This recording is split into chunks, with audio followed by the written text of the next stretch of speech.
Beginning ODO podcast in 5, 4, 3, 2, 1.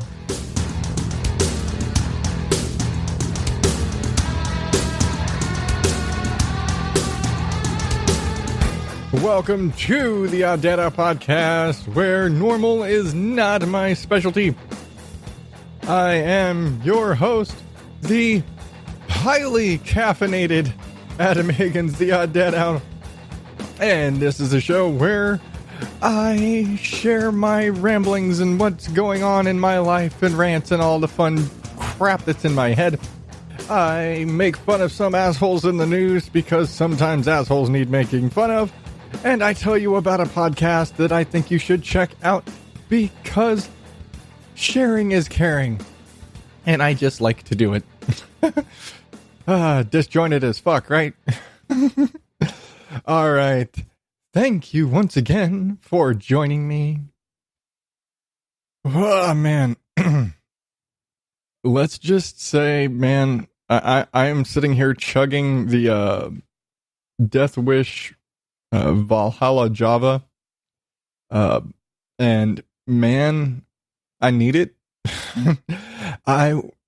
Last night at work, I didn't get home until after 5 o'clock this morning. And if you follow along with the home game, I have to get up around 6:30 to help get the boys out the door for school in the morning. So yeah, I'm a tad tired. Yeah, I've been pounding the hardcore, super caffeinated stuff all morning. But that's not even why I've been so busy. I mean, I guess I can't say I'm necessarily super busy right now. I'm going to be super busy in the upcoming days, weeks, months, maybe. I don't know. We'll see. So I've talked about my podcast editing kind of side business, and part of that business, the Odd Dad Out voice productions as it is not just podcast production and editing, but it's also voiceover, because I can't do anything just the right way. In a normal world, these would be two completely separate entities. I'm lazy, put shit together. Anyway, but one of the things that I offer in that service is voiceover stuff. And in relation to the podcast stuff, it's a matter of, record an intro, outro stuff. Maybe you need a commercial or something for your podcast. Maybe you need me to make a trailer for you, something like that. That's what that is in the podcast context, usually. Well, you'd also know one of the things I've done recently is getting into voicing characters for some podcast audio drama stuff. Like the work I did, way back when I was a voice of Roger Ebert on an episode of The Story Behind during the Clue series. I don't have the episode pulled up right now, but it was the one about the movie. Story behind the movie Clue. Anyway, and I've done a couple parts for the sitcom podcast 2000 DC. And so, I'm enjoying the voice work, and I'm enjoying the voice acting and getting to do stuff. But it's funny because I've, for the most part, always played these sort of characters. I've played these kind of out there weird characters in that. Well, Roger Ebert, not so much a weird character, but playing like the weird French waiter with the obviously horrible fake accent, which, yes, I put on the worst fake accent, the worst like fake French accent I could ever come up with. And I did the really distraught redneck missing his turkey in an episode of 2000 DC. Because if you're in Washington, D.C. and you're missing your turkey, you're going to have to be a redneck. So I played it up as this really, distraught redneck. Fine. But it's kind of funny because at this point, I have yet to play a part where I'm playing it straight. My wife would say, I'm not capable of playing anything straight. but that's a whole other line of humor. But it's kind of it's interesting to me that I've been getting these kind of character parts where I know it's like that's my personality is very much doing those characters. And short of that one episode that I just got stuck in characters and kept kind of bouncing around and all that little chunk of my psyche for a while, I don't express a lot of that here. That doesn't come out here as much, which is kind of funny considering this is an outlet where I let myself go so much and just put everything out on the table. That here is not the place where I'm like I'm doing all the weird, crazy character stuff. And I wanted to do that in the very beginning, but it never kind of came through. But I kind of it's funny though that those are the jobs and the parts that I get is to do these kind of weird characters. And of all the people that have been on those that have been on those shows, like doing the parts for 2000 DC, very few of them play weird characters. For the most part, everybody's playing it straight, which is kind of funny. But the other thing is that me being busy and getting in the voice acting bit is that I have basically secured I have lined up parts in 2 more audio drama podcasts, one of which I will be talking more in depth later, and another one, it's a new show, another kind of sitcom thing. I'm not going to get too deep into it, but it theoretically, I don't know, could turn into more of a regular thing. I don't know. It's a new thing, but I'm really excited for this because it's giving me like I'm not just playing like here's a little monologue for weird turkey guy, or here's a couple lines with the waiter. This is kind of like, you could say this is my big break in audio drama. I'm playing a major character.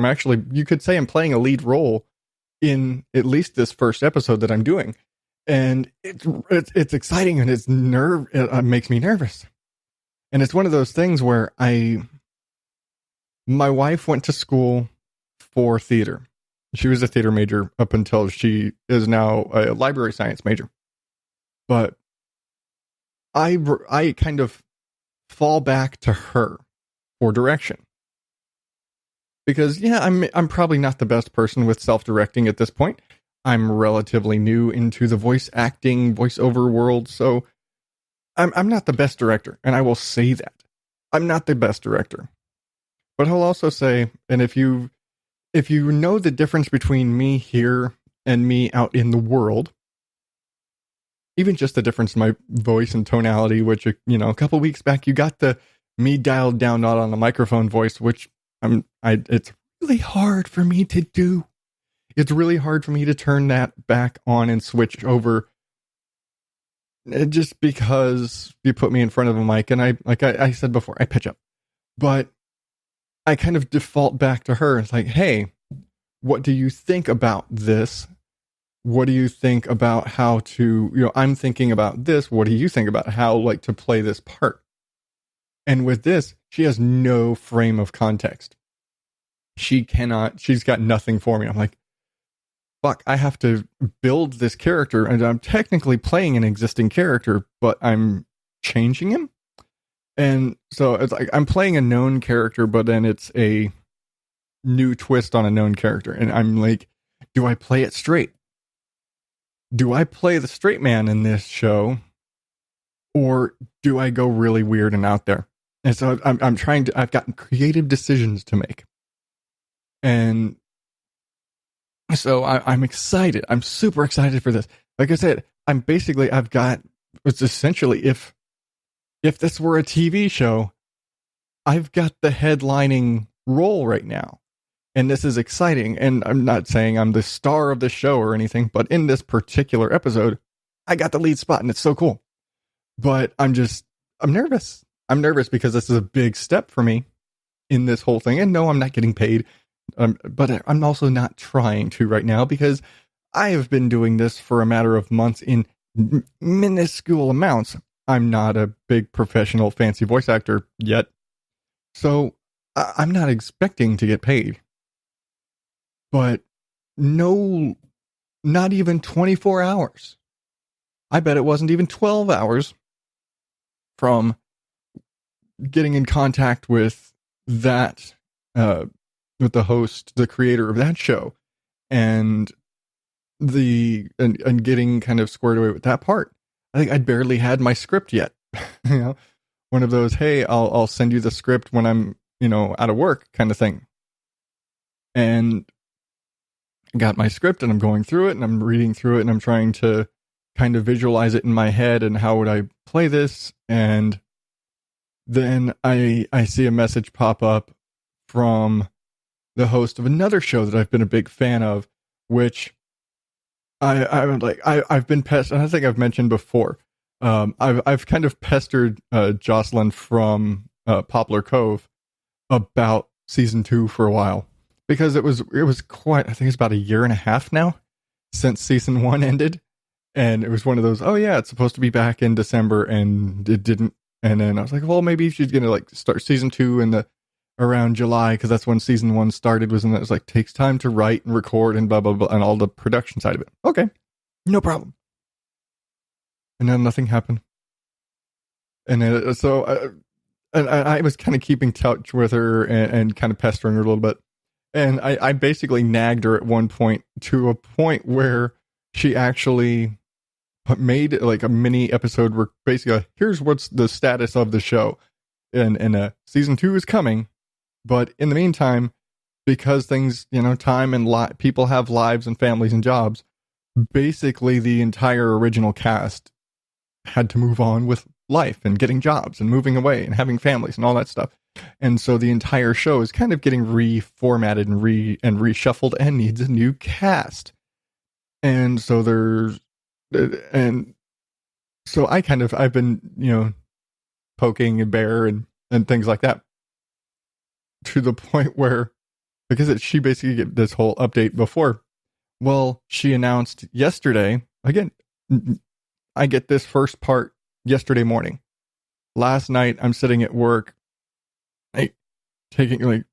sipping my coffee, and see this a post come up saying that she's announcing the season 2 is coming, and she's planning to start recording soon, and she needs voice actors, and I'm like, me, which we've talked before about, hey, whenever you start, I'd love to do something with the show. And so she's been like, absolutely, you got it.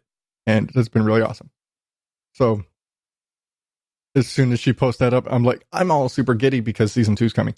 But then hey, me, I'm totally, and then, conversation back and forth with her over, me wanting to do this. And so I'm excited to get to be, it's a 2 days. Not even in 24 hours. I've managed to land parts of some capacity on 2 different audio dramas. One is new. One is one I'm a big fan of, and I've been nagging her to get started again. But I'm her accountability buddy. I'm going to sit there and, cattle prod her. No, keep writing. No. But no, I won't. She lives in the Pacific Northwest, which compared to a lot of my other podcast friends actually isn't that far. But I think if you've seen Twilight, I think you could probably describe where the area of the country she lives is that's where she lives. It's Twilight Land. I don't know if she's got sparkly vampires there though. But anyway, I'm excited, and I'm looking at this because I've got a really busy week now because besides doing the show today, and if again one of those you sent me on social media, if you saw yesterday, I planned on planning the show. I planned on doing all this show prep and having everything ready. So I had a nice, clean, smooth, flawless thing. So the show was going to be nice and smooth, and maybe I was going to even record it. Fuck, maybe early and all that. No.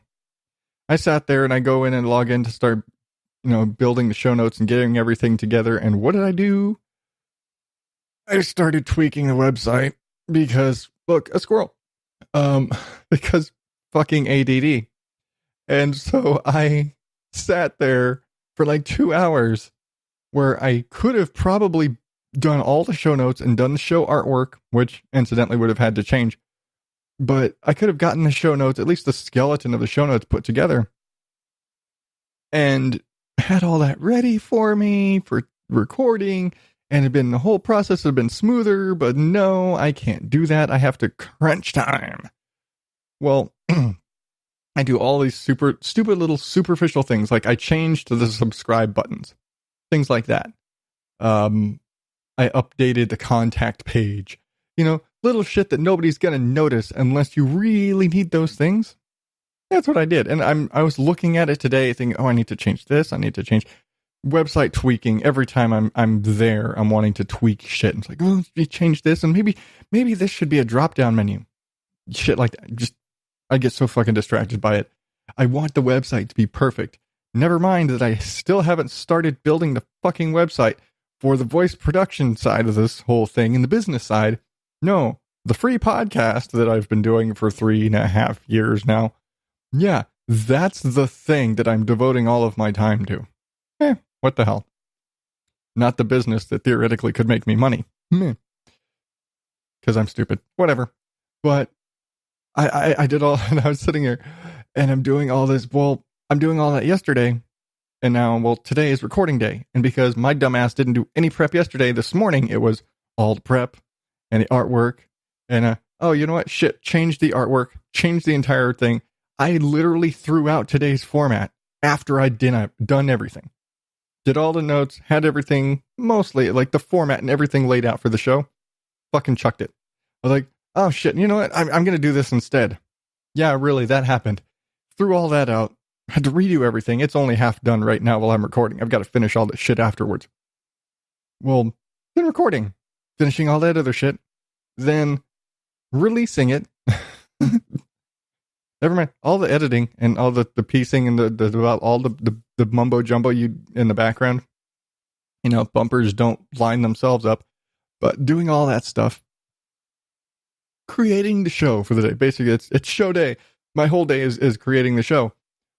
Tomorrow, I'm going to be sitting down recording for this month's guest feature, which I'll talk more about it later. I kind of like leaving the guest of the month kind of a surprise. I don't know. I'm just because I realized that's only 12 guests a year, so I'm really considering maybe working in more guests, just because it'd be fun. Because I've got a lot of podcast friends that I want to get on the show and talk to. And so I'm probably going to do more of that. But anyway, tomorrow I'm going to be recording for this month's big guest segment.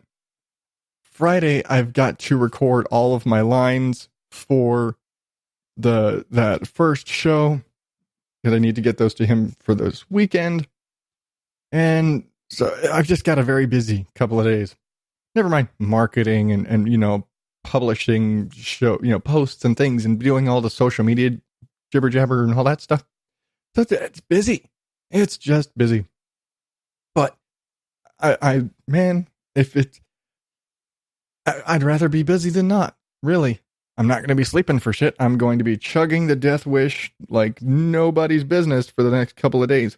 But I'd rather have all these things to do than not. I'd rather have to get up and start doing the things, and it's like, nope, I got to get this done because it's got to get done today.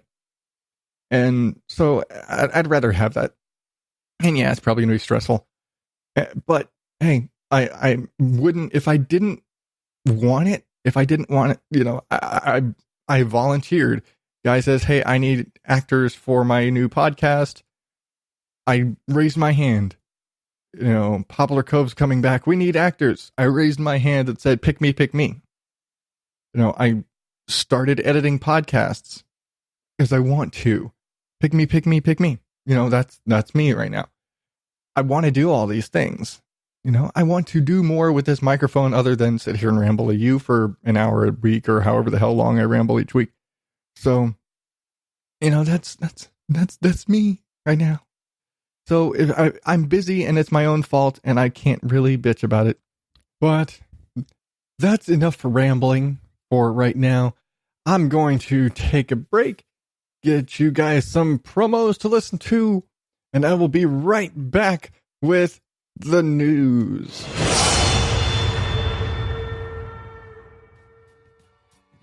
I'm Megan. I'm RJ. And we host Oh No Lit Class, a comedy literature podcast that tells you all the strange and sexy facts you never knew about the books you had to read in school. Every episode is a fun, foul-mouthed spark notes for your ears, filled with author bios, plot summaries, bad impressions, and Megan singing. It's mostly you that sings. No, I sing well, she sings poorly. That's not true. So come listen to us ruin classic literature one book at a time at ohnolitclass.com or wherever you get your podcasts. Oh No Lit Class. We're for kids. No, we're not. Hello, it's Heather from the Sunshine and Power Cuts podcast. In association with Geeks Rising from the 9th to the 16th of March, or 10th to the 17th if you're here in New Zealand, 2019, we are hosting the first 2019 Sunshine Summit. It's a week of live streams with amazing content creators and the theme of celebrating connections. All of the details for the upcoming summit, as well as replays from our previous events and where the live streams will be happening, can be found at sunshinesummit.live. A huge thank you to the patrons of Sunshine and Power Cuts for making that possible. So check it out, and if you know the guests, we'd love for you to come and celebrate with us. And if they are new to you, come along, learn more about them, and we look forward to celebrating connections with you.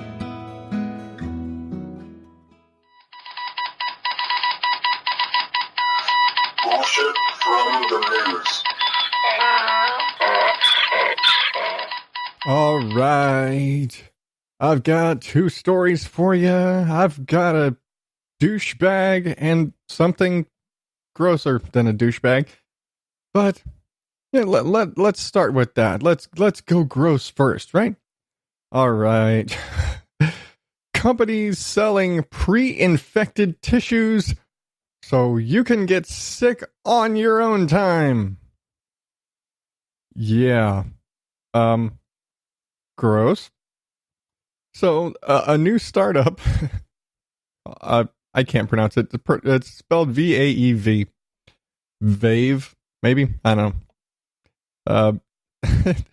They are basically selling tissues, like, Kleenex, that are pre-infected with the cold so that you can use these and basically infect yourself when you want to.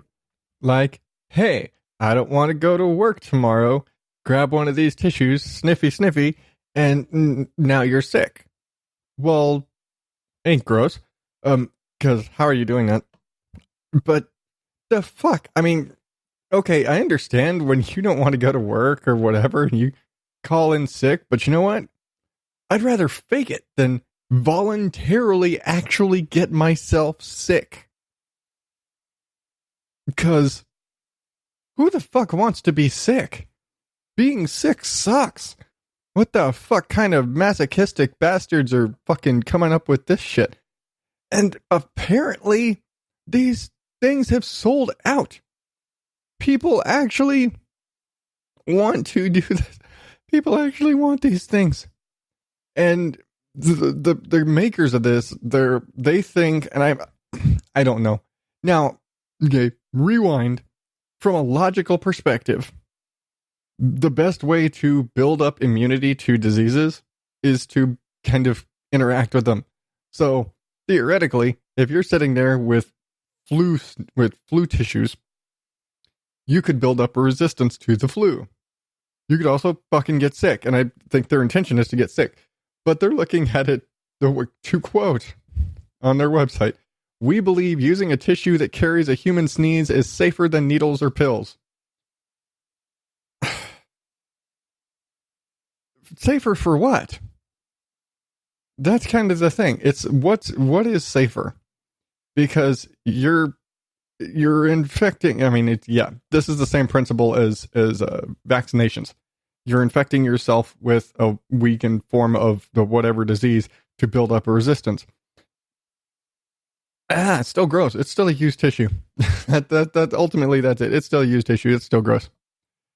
But moving on, something not gross, but way more shitty.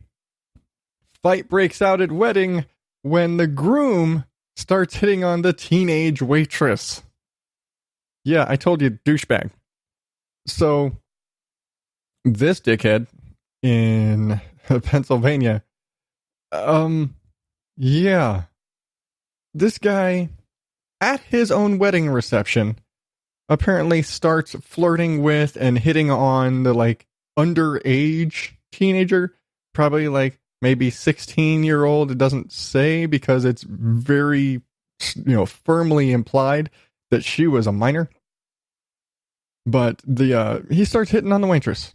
This is probably, considering you've got, like, a teenage, underage waitress at a wedding, she's probably like a cousin or something like that to the bride or somebody. She's probably somebody's family, for one. But anyway, this is at a country club. Ugh.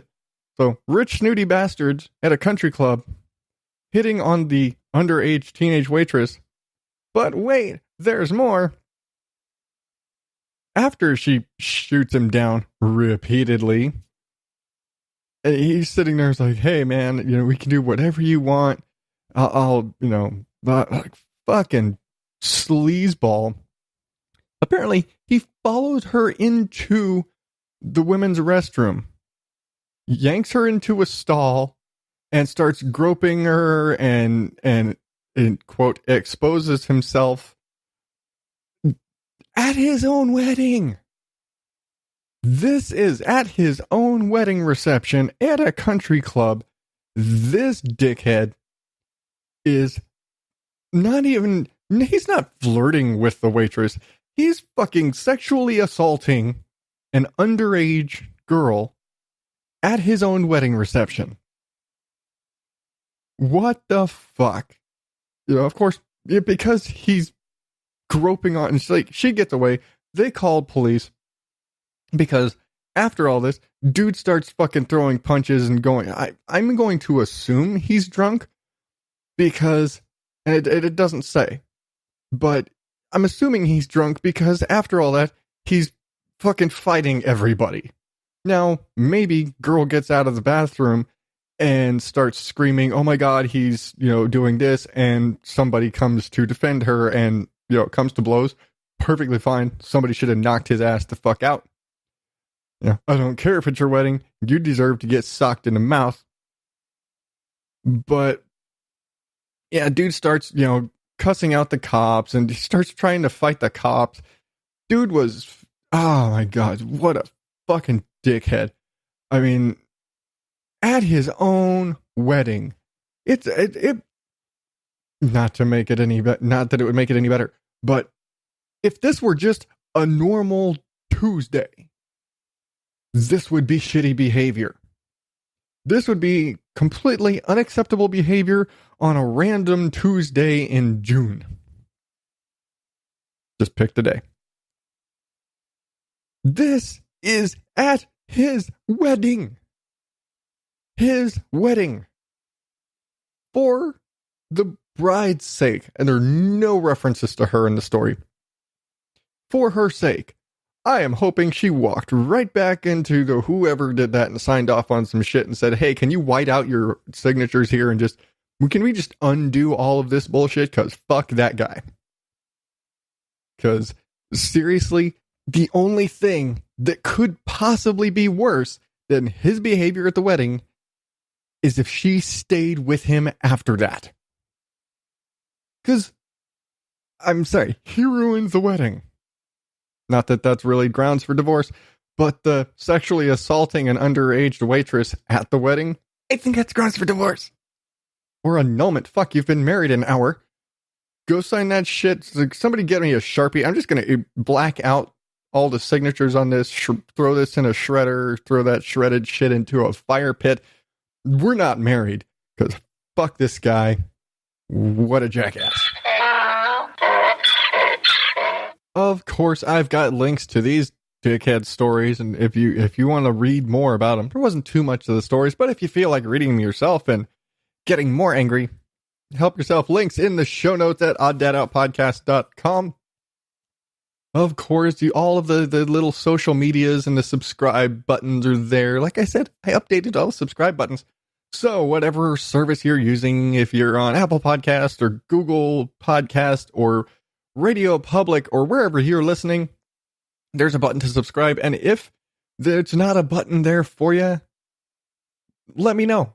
I'll get it. I will get on that service and I will get the button put up there for you. Just click subscribe up there on the top of the page. All right, spiel aside. One thing left to do this week. It's time to tell you about this week's recommended listening feature, Poplar Cove. Recommended listening.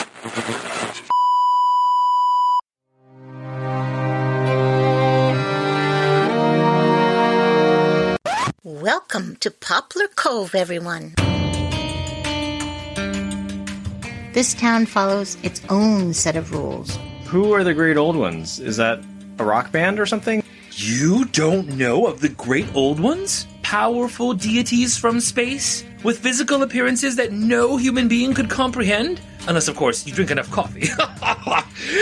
Summon him with caution, as mere men who have spoken with this beast have gone mad. Well, that's silly. She talked about elder gods and how they have tentacles. If an elder god were to try and eat me, I should try to punch it in the nose and... No, wait, maybe that was sharks. Fine. If you're not going to play nice... This reminds me of my favorite soap opera. Oh, Hobart, darling, I'm so glad that you're awake. Oh my, she looks delicious. I would like to smother her in barbecue sauce and nope, that's not right. What's going on in my head? Are you dizzy? Seeing double? Hallucinating? Delirious? Are you seeing characters from some foreign language floating up from the carpet? Are they forming words that you're suddenly privy to? Do you hear chanting of some kind when you're alone? Are they telling you how to summon the beast? I'm fine.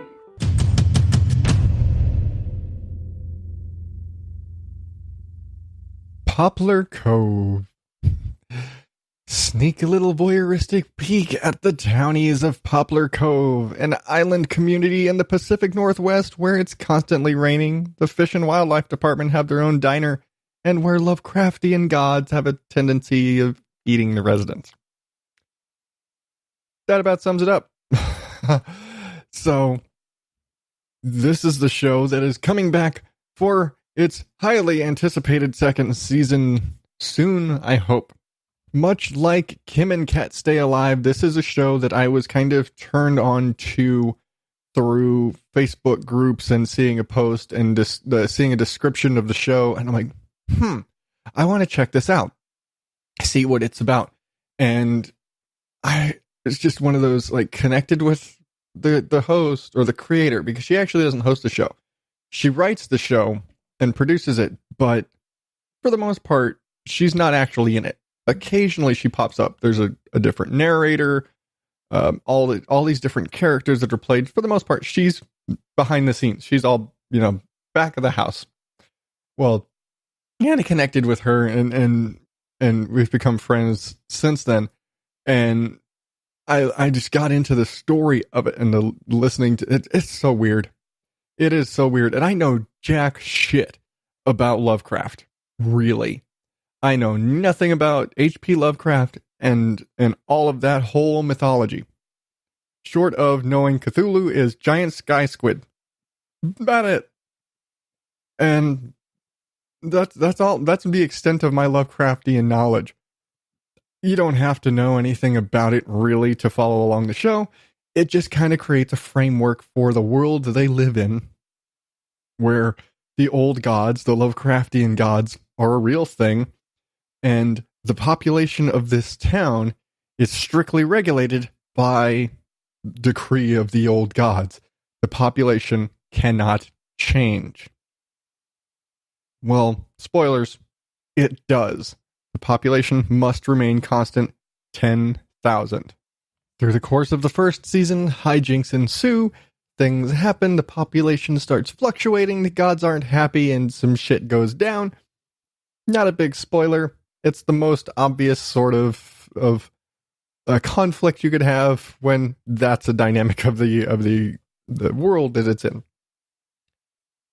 What I love is that you start getting really sucked into the characters and the storyline, and it plays out like this weird soap opera. It is super cheesy soap opera with the super cheesy soap opera-y sound effects. In where when I talk about like 2000 DC is every sitcom stereotype, Poplar Cove is like every soap opera, except it's a Lovecraftian soap opera. That is it. That is the best way to describe it. Where you've got Cthulhu brand toothpaste, you know. That's another thing. Through the course of the show, there are these little commercials, and it kind of plays into the whole soap opera thing, like old school soap opera, like the origin of the name soap opera, where it was brought to you by Tide, whatever. This show, As the World Turns, is brought to you by Colgate, whatever, soap opera, where the show was sponsored by typically a soap brand. Anyway, they've got these cheesy commercials, which are all, again, Lovecraftian themed things and named for things that I can't pronounce. I'm not about to.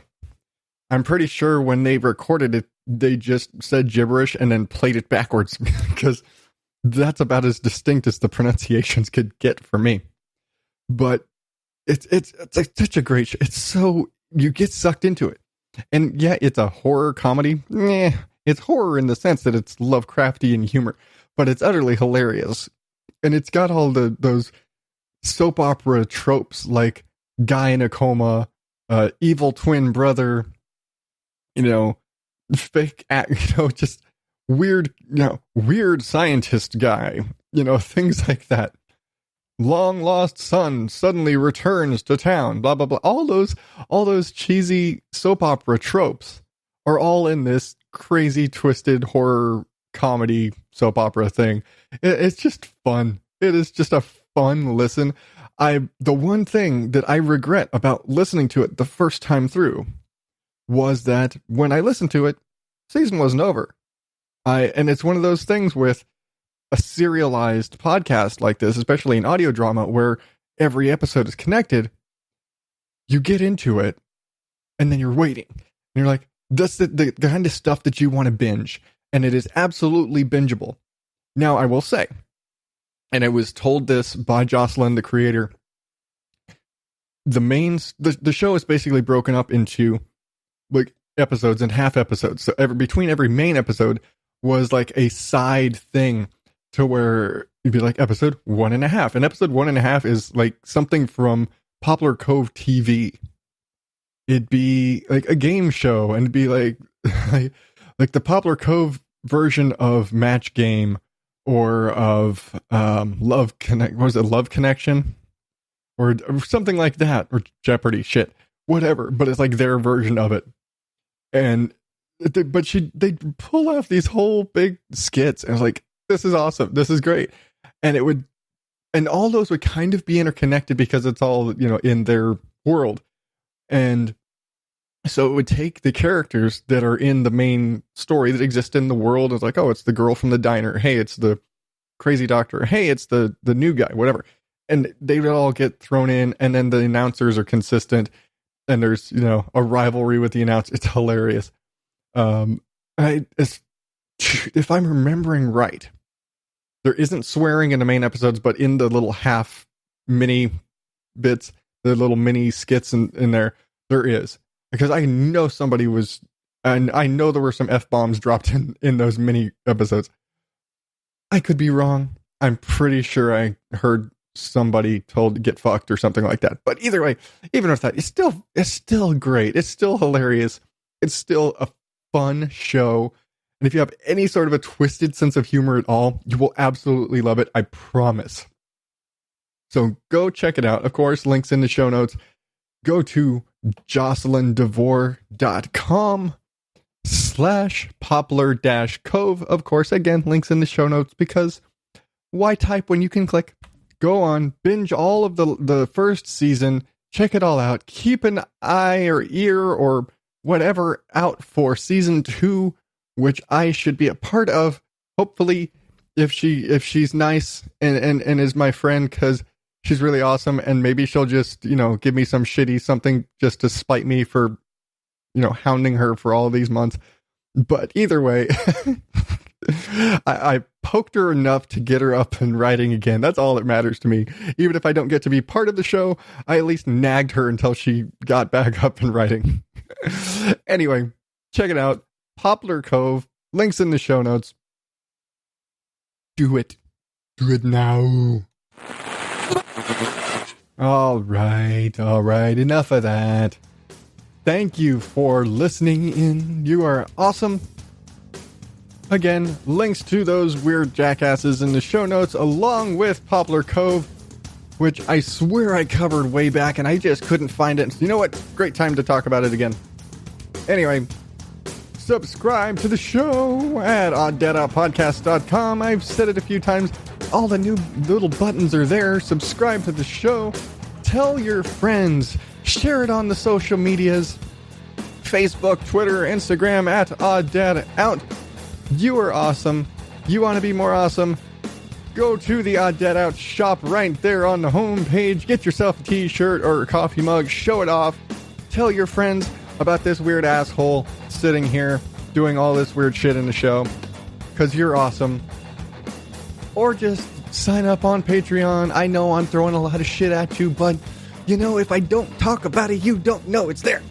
Anyway, thank you again. You're awesome. I know I keep saying that, but I've only got so many words to describe your greatness, because you are listening right now and you're awesome, and you're a wonderful, wonderful person who is going to share this with everybody you know and a bunch of people you don't know, because, like I said at the beginning, sharing is caring. Yeah, and you care. You care. But, all right, I'm going to get out of here. I've got so much more to get done. Thank you so much. I've got some great stuff coming up in the next couple weeks, some great features that I will talk about later. But until then, I'm still Adam Higgins, the Odd Dad Out. Thank you, and good night.